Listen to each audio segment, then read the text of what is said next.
On va donc aborder la première partie de la formation qui porte sur la composition. Donc là, on est à l'intérieur de la première phase du projet.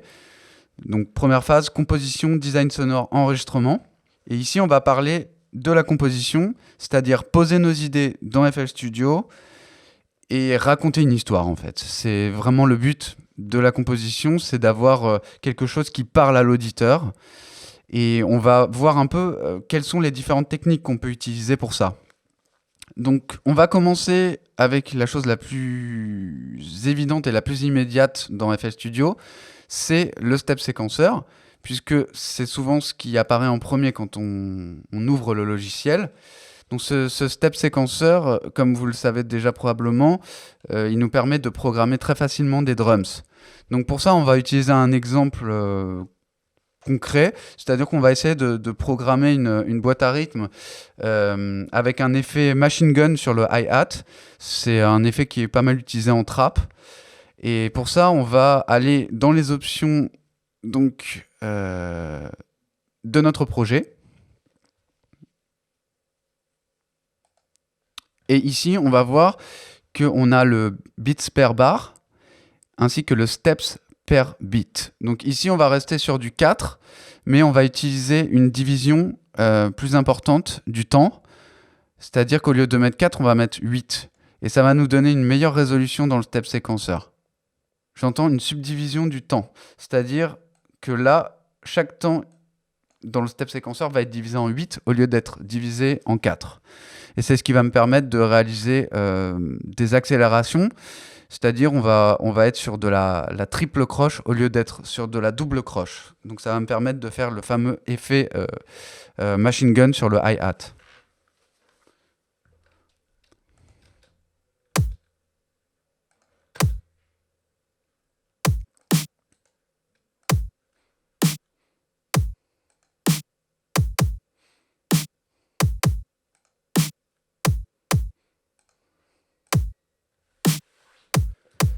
Souvent, je préfère commencer par poser le kick et la snare, qui sont les éléments les plus importants pour les drums.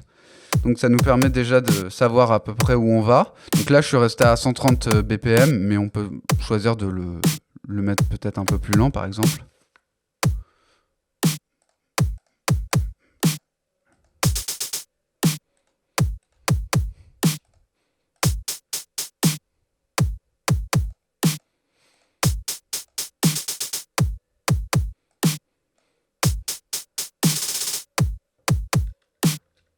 Là, on voit que le temps est divisé en 8 subdivisions. Et ça va nous permettre, du coup, de faire des effets très rapides. Ce qui n'était pas le cas quand il était divisé en 4.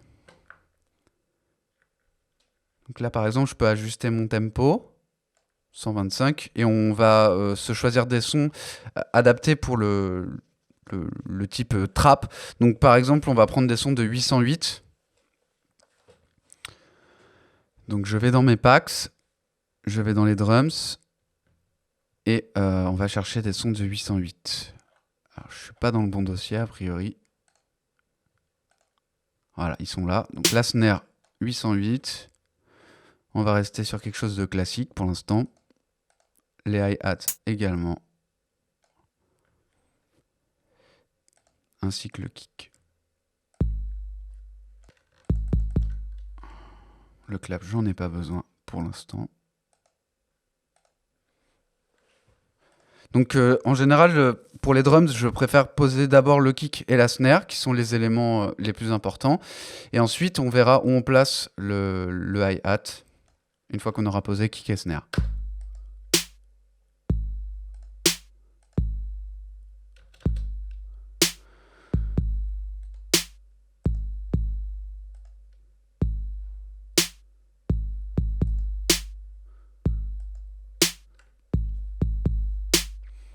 Donc forcément, les points qu'on place vont être plus espacés que quand on était en 4 subdivisions, ce qui est normal. Donc visuellement, on a beaucoup plus de place aussi pour notre charlet.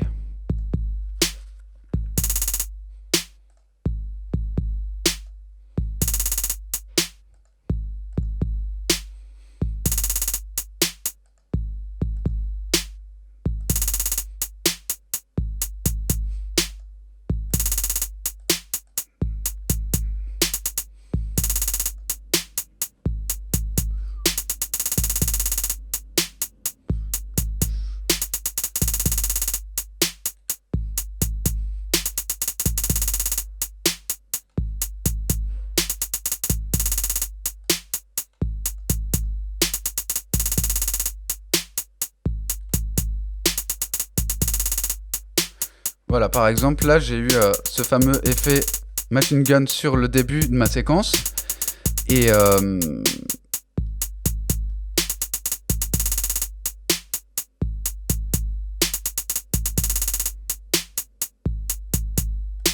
la subdivision du temps en 8 permet aussi de faire des choses sympas au niveau de la snare et du kick.